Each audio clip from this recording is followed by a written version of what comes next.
But it actually is German for, okay, I'll tone this down. Oh, fish, I gotta get out, I got to get out of here. Anyway, for those of you who've never played the game, it's when you get so stuck that whichever move you make is a bad move.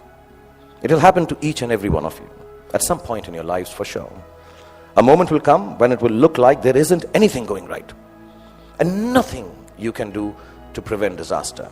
Ask me, I just finished Dilwale, followed it up with Fan. So, when you are in Zumzwang, kids, don't panic. Whenever there is trouble and you know there is no way out of disaster, don't panic. With a little embarrassment, you will survive it. Trust me. All you have to do is make a move. All you have to do is move on a bit. As the Cheshire Cat in Alice in Wonderland said, when Alice came to the fork in the road, if you don't know where you're going, it doesn't matter which road you take. I will add to it.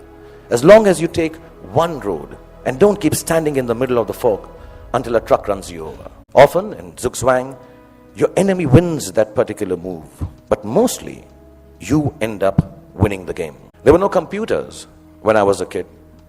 Nor were there iPhones for us to Google pornography on, while our parents were busy checking their selfie likes on Instagram. One of the most precious gifts my father gave me was an Italian typewriter. I learned how to use it from him, how to roll paper into the roller and press the lever, I don't know if you guys have seen a typewriter. Google it, yeah.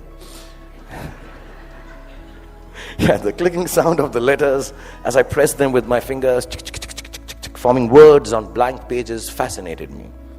To use a typewriter well, you needed diligence. One wrong letter, and the whole exercise had to be started all over again. We used something called Typex to erase our mistakes in those days. Not to sniff at during math classes. But too much Typex in math classes or in typewriting is unacceptable.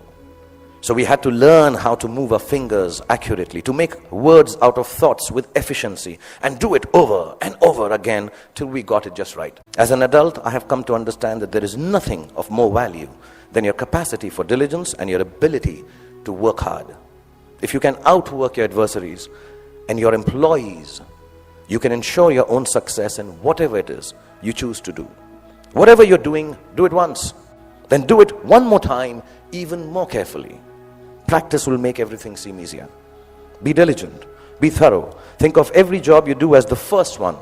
So you have to get it right or you won't be able to impress everyone. And at the same time, do it as your last job, as if you will not get a chance to do it again ever. Don't just outwork yourself. Only parents clapping. In fact, you can outwork yourself. If you can outwork yourself, then pretty much nothing can prevent you from glorying. Then my father gave me a camera. And the most beautiful thing about it was that it did not work. We all have those Leica ones, old ones, which don't work, look really cool. I learned that things don't always have to be functional to fulfill a need. That sometimes when things are broken, the greatest creativity emanates from their fragments. I found myself looking at my world magically through the unusable lens, and the fact that there was never any actual photograph to see taught me my most important lesson yet. That creativity is a process of the soul. It does not need an outcome or a product for the world to accept. It needs only the truth of its own expression. It comes from within and makes of your world whatever you wish it to make. So don't be afraid of your own creativity. Honor it. It doesn't always have to be seen or approved by those around you. It is an expression of your deepest self, and it belongs as much to you as it does to the universe that nurtures and inspires it. All creativity is not for everyone to like or understand.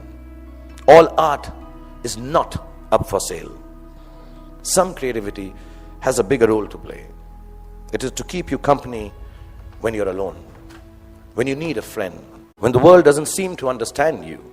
Your creativity, whatever that may be, making... I know a friend of mine who makes dolls out of bath bags from aeroplanes. Whatever your creativity is, your creativity will be the only thing that will keep you inspired and satisfied. Honor it to the end, whatever it may be. Mine is poetry. I write rubbish poetry. It's so bad that sometimes I cringe to read it myself. It's crap. But I write it. It is my secret place. It is mine to make.